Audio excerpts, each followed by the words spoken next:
ദൈവരാജ്യത്തിൻ്റെ ആ വിശാലത നമ്മൾ ചിന്തിക്കണം. സുവിശേഷത്തിൽ അതിൻ്റെ വളരെ വിശാലമായിട്ടാണ് നമ്മൾ അതിനെക്കുറിച്ച് കാണിക്കുന്നത്. നമ്മൾ ഇന്നലെ പറഞ്ഞ ആ വചനത്തിലേക്ക് വീണ്ടും പോകാൻ ആഗ്രഹിക്കുകയാണ്.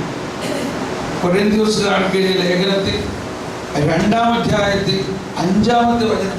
ഇത് എന്നെ ഇരുത്തി ചിന്തിപ്പിക്കുകയും വളരെയധികം എനിക്ക് വളരാൻ, അല്ലെങ്കിൽ ദൈവത്തെക്കുറിച്ച് കുറേയും കൂടി പഠിക്കാനായിട്ട് പ്രചോദനം നൽകിയ ഒരു വചനമാണ്. പൗലോസ് പറയുകയാണ്, നിങ്ങളുടെ വിശ്വാസം, വിശ്വാസത്തിന്റെ അടിസ്ഥാനം, കരമുയർത്തിയേറ്റ് പറഞ്ഞുകൊണ്ട്, നിങ്ങളുടെ വിശ്വാസത്തിന്റെ അടിസ്ഥാനം മാനുഷിക വിജ്ഞാനമാകാതെ ദൈവശക്തിയാകാനായിരുന്നു. വളരെ കൃത്യമായ ഒരു മാർഗ രേഖയാണ് അല്ലേ, ഒരു യാർഡ് സ്റ്റിക്ക്, ഒരു ബെഞ്ച് മാർക്ക് എന്ന് പറയാം.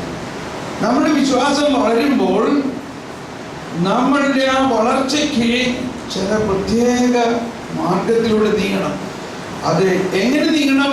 നമ്മുടെ ബുദ്ധിയും നമ്മുടെ മാനുഷികമായ ജ്ഞാനത്തിലൂടെ ആകരുത്, മറിച്ച് ദൈവശക്തിയിലൂടെ. എന്നിട്ട് തുടർന്ന് നമ്മൾ കേട്ടു 7-ാമത്തെ വചനത്തിൽ പറയുകയാണ്, ആ ദൈവശക്തിയുടെ അടിസ്ഥാനം എന്താണ്? ആ ദൈവശക്തിയുടെ അടിസ്ഥാനം എന്താണ്? രഹസ്യവും നിഗൂഢവും ദൈവിക ജ്ഞാനം. അതെല്ലാവരും പറഞ്ഞ്, രഹസ്യവും നിഗൂഢവുമായ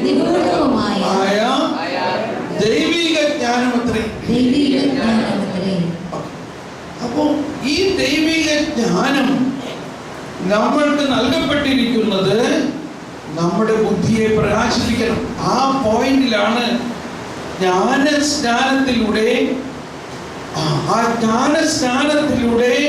നമ്മളെ പ്രകാശിപ്പിക്കുന്നതിനെ കുറിച്ചാണ് ആ യോഹന്നാൻ 1:9 പറയുന്നത്. യോഹന്നാൻ 1:9 പറയുന്നത്, എല്ലാ മനുഷ്യരെയും പ്രകാശിപ്പിക്കുന്ന യഥാർത്ഥ വെളിച്ചം ലോകത്തിലേക്ക് വരുന്നുണ്ടായിരുന്നു. ആ വെളിച്ചം എന്ന് പറയുന്നത് ദൈവത്തിന്റെ ജ്ഞാനമാണ്.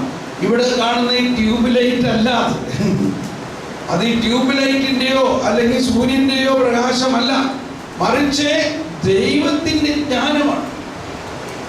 ഇത് പറയുമ്പോഴാണ് നമ്മൾ ക്രിസ്മസ് എല്ലാം കഴിഞ്ഞു, എന്തിനാണ് ഈ ക്രിസ്മസിന് നക്ഷത്രം കെട്ടിയത്? എന്താ നക്ഷത്രത്തിന്റെ അർത്ഥം? എല്ലാവരും നക്ഷത്രം തൂക്കി, ക്രിസ്മസ് ആയി, നക്ഷത്രം കെട്ടണ്ടേ? നക്ഷത്രം കെട്ടി. എന്താ നക്ഷത്രത്തിന്റെ അർത്ഥം? ജ്ഞാനികൾക്ക് അടയാളം. ജ്ഞാനികൾക്ക് ഇനി എന്ത് അടയാളം വേണം?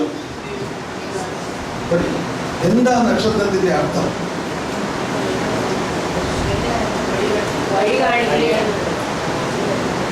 വഴി കാണിക്കും. എന്താ ആ വഴികാട്ടി എന്ന് പറഞ്ഞാൽ കുറെ കൂടി ആഴമായ ഒരു അർത്ഥം.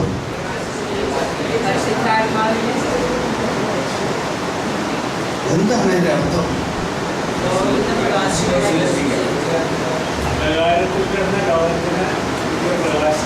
അന്ധകാരത്തിൽ കിടന്ന ലോകത്തിന് പുതിയ പ്രകാശം. എന്തായിരുന്നു അന്ധകാരം?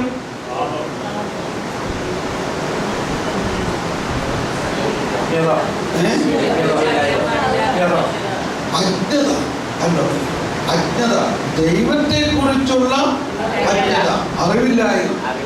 അതിപ്പോ അവരുടെ കുറ്റമാവണമെന്നില്ല, അവർക്ക് അത് കിട്ടിയാലല്ലേ അജ്ഞത മാറുള്ളൂ. മനുഷ്യന് ദൈവത്തെ കുറിച്ചുള്ള അറിവ് കിട്ടിയാലല്ലേ അറിവ് കിട്ടുള്ളൂ. ദൈവം തന്നെയായ ആ പ്രകാശം, ആ ദൈവത്തെ കുറിച്ചുള്ള ജ്ഞാനത്തെയാണ് അതിലൂടെ കാണിച്ചത്. ദൈവത്തെ കുറിച്ചുള്ള ജ്ഞാനം. അപ്പൊ എന്താണ് നക്ഷത്രം? ദൈവത്തെ കുറിച്ചുള്ള ജ്ഞാനം, ദൈവത്തെ കുറിച്ചുള്ള അറിവ്. ഇത് എല്ലാവർക്കും കാണാമായിരുന്നു എങ്കിലും ആ 3 ജ്ഞാനികൾ മാത്രമേ ഇതിന്റെ അങ്ങനെ ഒരു അർത്ഥം മനസ്സിലാക്കിയിട്ട് ഇത്രയും കഷ്ടപ്പെട്ട് പൗരസ്ത്യ ദേശത്ത് നിന്ന് പറഞ്ഞാൽ ചിലപ്പോ നമ്മുടെ നാട്ടിൽ നിന്നൊക്കെ ആയിരിക്കാം. പൗരസ്ത്യ ദേശത്ത് നിന്ന് അവർ ക്രിസ്ത്യാനികളായിരുന്നോ? അവർ യഹൂദരായിരുന്നോ? അല്ല. അവരാരായിരുന്നു? അവർ വിജാതീയരായിരുന്നു. അവർ വിജാതീയ രാജാ. അപ്പൊ വിജാതീയർക്ക് ദൈവം വെളിപ്പെടുത്തി കൊടുക്കണു. ആരെ കുറിച്ച്? ദൈവത്തെ കുറിച്ച്.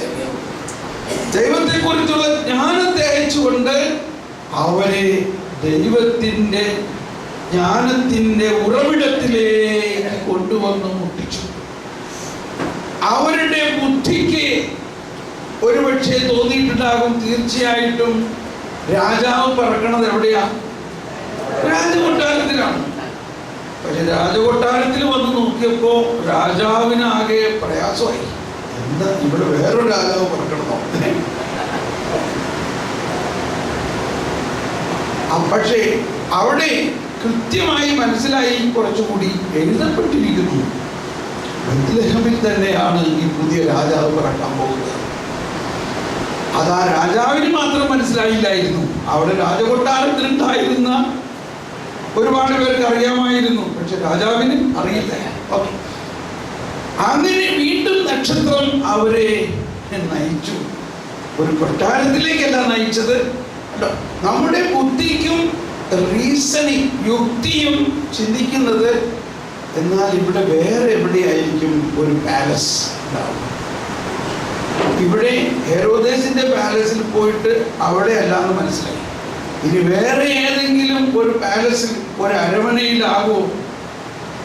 സാധാരണയല്ലേ രാജാവിനെ തേടുമ്പോൾ? അതാണ് ബുദ്ധി, യുക്തി. തേടി പോകുമ്പോൾ നക്ഷത്രം അങ്ങോട്ട് പോകണം, നക്ഷത്രത്തെ ഇങ്ങോട്ട്, നക്ഷത്രത്തിന്റെ പുറകെ നക്ഷത്രം നീങ്ങിക്കൊണ്ടിരിക്കുകയാണ്. നേരെ പോയി പിന്നെ റൈറ്റ് തിരിയാൻ പഠിച്ചു. അങ്ങനെ റൈറ്റ് തിരിക്കും. കുറച്ച് കഴിഞ്ഞപ്പോൾ ലെഫ്റ്റ് തിരിയാൻ പഠിച്ചു. അങ്ങനെ ലെഫ്റ്റ് തിരിച്ചു. അപ്പോഴേക്കും ഒരു ആശ്വാസമായി, കറക്റ്റ് നക്ഷത്രം നമ്മൾ കൊണ്ടുപോകുന്നുണ്ട് ഇല്ലേ. ഇനിയിപ്പോൾ വേറെ ഒന്നും ചിന്തിക്കേണ്ട ആവശ്യമില്ല. ഇനി നമ്മുടെ ബുദ്ധി ഇപ്പൊ പ്രവർത്തിക്കേണ്ട ആവശ്യമില്ല. ഇനി നമ്മുടെ ബുദ്ധി ആ നക്ഷത്രത്തിനെ അങ്ങ് ഫോളോ ചെയ്താൽ മതി. അന്ധമായിട്ടങ്ങ് നടന്നാൽ മതി. അങ്ങനല്ലേ? ഏഷ്യ 42 പറയുന്നുണ്ട്. ഏഷ്യ 42 ഒരു അന്ധതയെ കുറിച്ച് പറയുന്നുണ്ട്. എന്റെ ദാസൻ അന്ധനാണ്. ബധിരരെ കേൾക്കുവിൻ,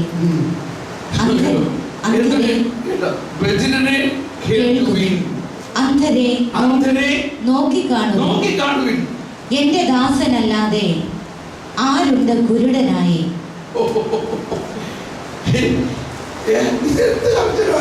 ഇതെന്ത് ഇംഗ്ലീഷാ? ഇതെന്ത് ഗ്രാമറാ?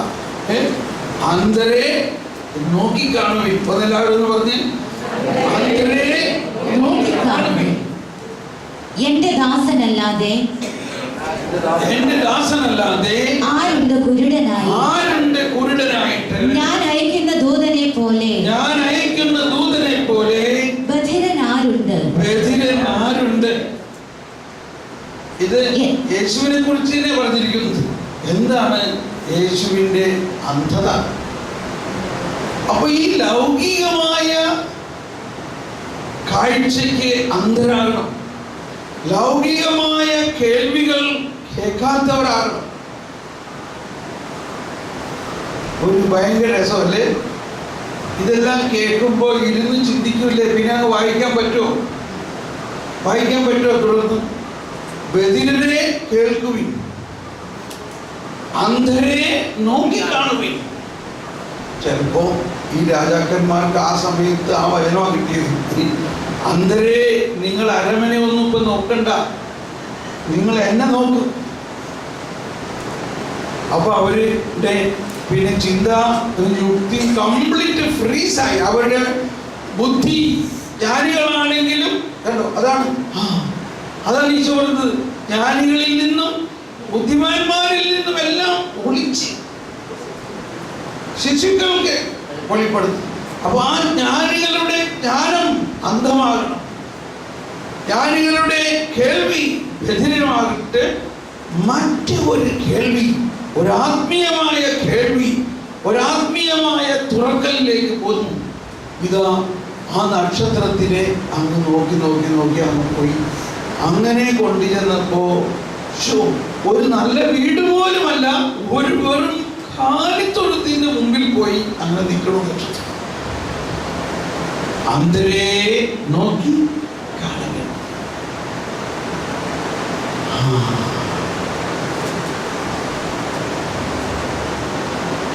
അവർ പരസ്പരം നോക്കി. അവരൊരു പക്ഷേ ദൈവത്തിൻ്റെ വിസ്മയനീയത കണ്ട് ഹൃദയത്തിൽ പുഞ്ചിരിച്ചു കാണും. അവർ യാതൊരു സംശയമില്ല അവർക്കിപ്പോ എന്ത് ബേസിസിലാണ് ഈ കാലിത്തൊഴുത്തിൽ കന്നുകാലികളുടെ ഇടയിൽ ആ പുല്ലിൽ വൈകോലിൽ പിള്ളക്കച്ചയിൽ പൊതിഞ്ഞ് കിടക്കണ ആ കുഞ്ഞ് രാജാതിരാജനാണെന്നും പുതിയ ഒരു ജെറുസലേം പണിയാൻ വന്നിരിക്കുന്നവനാണെന്നും അവർ നിസ്സംശയം വിശ്വസിച്ചത്. ആ രാജാവിൻ്റെ പദവിക്കൊത്ത വിധത്തിൽ സ്വർണവും മീറായും കുന്തിരിക്കവും എല്ലാം കൊണ്ടുവന്ന് കാഴ്ച വെച്ചു. അവർ സാഷ്ടാംഗം വീണങ്ങ് ആരാധിച്ചു.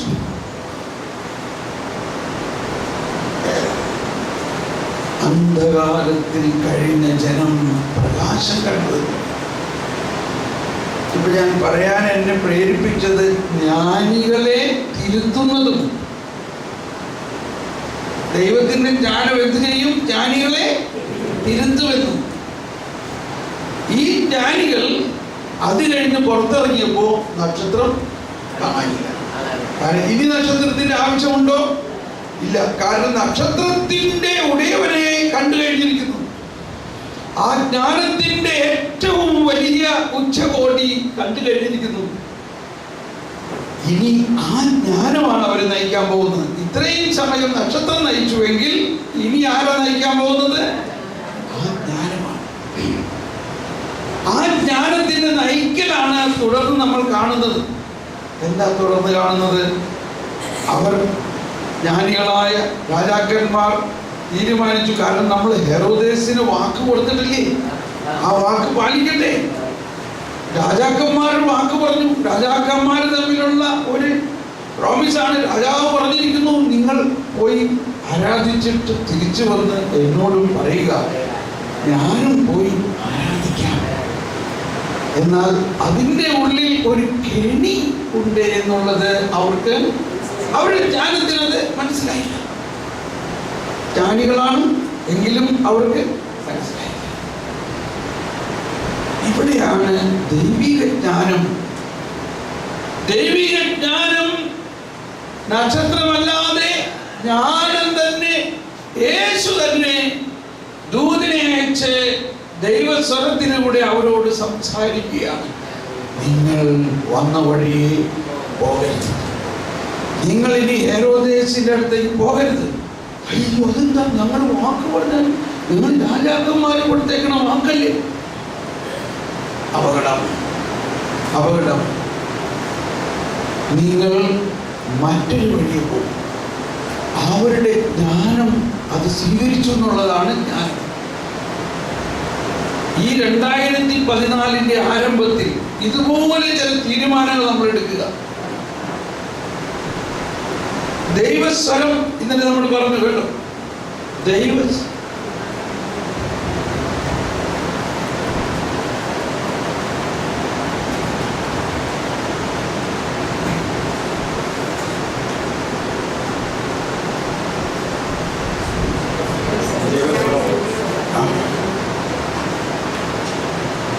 ആ ദൈവസ്വരം അവർക്ക് എളുപ്പം മനസ്സിലായി. അവർക്കത് സ്വീകരിക്കാനുള്ള അവരുടെ രാജകീയമായ എല്ലാ പ്രൗഢിയും അധികാരവും എല്ലാം അടിയറ വെച്ചുകൊണ്ട് ആ ദൈവസ്വരം അവർ സ്വീകരിച്ചപ്പോൾ അവർ മറ്റൊരു വഴിയിലൂടെ പോയി. മറ്റൊരു വഴി. തീർച്ചയായിട്ടും ഈ 9 ദിവസത്തെ ധ്യാനം കഴിഞ്ഞാൽ പഴയ മായത്തെ വഴിയിലൂടെ പോകാനാണോ നമ്മുടെ വിചാരം? മനസ്സിലായോ? 9 ദിവസത്തെ ധ്യാനം കഴിഞ്ഞാൽ തീർച്ചയായും ദൈവം നിങ്ങൾക്ക് ഒരു പുതിയ വഴി കാണിച്ചു തരികയാണ്. അതുകൊണ്ട് അതിനു മുമ്പ് ചെയ്യാനെല്ലാം പ്ലാൻ ചെയ്തിരുന്നതെല്ലാം മാറ്റിവെച്ചു. പുതിയ വഴി. ജോൺ ഓഫ് ദ ക്രോസിന്റെ ഒരു അസെൻസ് ടു മൗണ്ട് കാർമൽ എന്നുള്ള പുസ്തകത്തിൽ ഒരു പ്രയോഗം ഇങ്ങനെയാണ്: when you are on a road, come out from that way. When you are on a way, come out from that way and go to another way where there is no way. നിങ്ങൾ ഒരു വഴിയിലൂടെ പോകുമ്പോൾ, അതായത് നമ്മുടേതായിട്ടുള്ള വഴിയിലൂടെ പോകുമ്പോൾ, ആ വഴിയിൽ നിന്ന് നിങ്ങൾ പുറത്തു വരിക, എന്നിട്ട് മറ്റൊരു വഴിയിലേക്ക് പ്രവേശിക്കുക. ആ വഴി ഒരു വഴിയല്ല, അതാണ് ദൈവം. ദൈവത്തിൻ്റെ വഴി നമുക്ക് മനസ്സിലാവുന്നില്ല. ആ വഴി നമുക്ക് മനസ്സിലാവുന്നില്ലെങ്കിൽ അത് കൃത്യമായും ദൈവത്തിൻ്റെ വഴിയാണ്. നമുക്ക് മനസ്സിലാവുന്നതാണെങ്കിൽ അത് മാനുഷികമായ ഒരു വഴിയേ ആവുന്നുള്ളൂ. നമുക്ക് മനസ്സിലാവുന്നില്ല. അബ്രാഹത്തിനോട് പറഞ്ഞു, നീ ഇതെല്ലാം വിട്ട് ഞാൻ കാണിച്ചു തരുന്ന ഒരു ദേശത്തേക്ക് പോവുക. അത് പിന്നീട് പറയേണ്ട ഒരു കാര്യം, എന്നാലും പെട്ടെന്ന് പോയി ചാടി വന്നിരിക്കുക. ഈ അബ്രാഹത്തിന്റെ കൂട്ടത്തിന്റെ